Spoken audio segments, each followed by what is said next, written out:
22 dekabr çarşənbə günü Uyğur, Tibet və Xoңkоңлۇq pa'aliyətçilər birlikdə bayanat elan qılıb, hərqaysىy dövlətlərdəki tənhəriكەتچىلەرنى Xitay sahibxanlıq qıldığan 2022 yıllık bېيجىڭ qışlıq ئولىمپىك مۇسابىقىسىنى بايقۇت qilishقا چاقىرغان.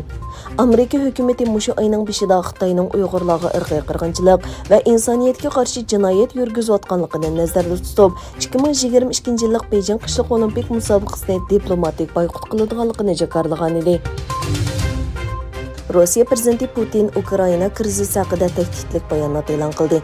Putin Rossiya taratqullarining ziyoratini qabul qilganda Moskvaning diplomatik natijaga erishish uchun Amerika va Shimoliy Atlantik əhdi tashkilotiga strategik bexatarlik kapolati taklifi sunganligini eskartdi.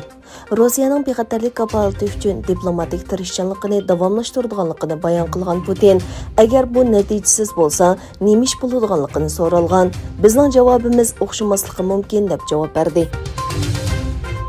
Baş shtabi Londonga joylashgan iqtisod va savdo tadqiqot markazining doklatiga qaraganda 2022 yili dunyo iqtisodining GDP'si tunji qatim 100 trillion dollardan eshib ketadi ekan. Xitoy 2030 yilgacha Amerikani besib o'tib, dunyodagi eng chong iqtisodiy gavdaga aylandi ekan. Mazkur organ bir yil ilgari Xitoyning 2028 yilgacha Amerikani besib tushadiganligini faraz qilgan. İlgilenişçe yaqinqi 24 saat ichida Xitoyda davlat ichi manbalik 158 nafar yuqumlanuvchi bayqalgan. Xitoy Davlatlik Səhiyyə Komiteti e'lon qilgan bayonotga asoslanganda, bu deloning 157si davlatning shimolidagi Shanxi o'lkasida bayqalgan. 12 ayning 9 kuni davlat ichi manbalik tunji yuqumlanuvchi bayqalgandan buyon bu o'lkada yuqumlanuvchi soni 485 ga yetgan bo'lib, 23 dekabrdan boshlab sirtqi chiqish cheklamasi va karantin tadbirlari yo'lga qo'yilishga boshlagan. Yevropa İttifaqı Xitoyning bir qism elektronlik mahsulot zapchastlarini Yevropa bozorida arzon bahoda to'kma qilib, setishiga qarshi boj qo'yishiga tayyorlik qilmoqda ekan.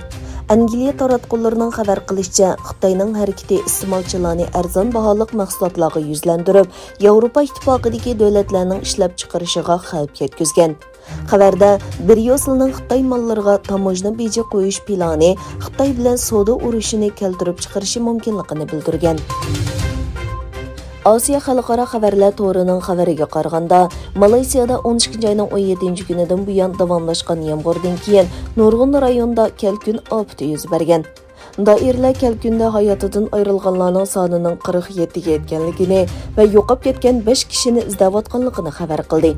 Egilinishcha taxminan 33 ming odam tarqoqlashtirilgan. Germaniya qurol eksportida rekord yaratdi. Germaniya iqtisod ministrligi bu yil qurol va harbiy uskunlarning setilish miqdorining 9 milliard yevrodan eshib ketganligini e'lon qildi. Setilish miqdori eng ko'p davlat Misr bo'lib, Misrga 4 milliard 340 million yevroluk qurol va harbiy asliha setilgan.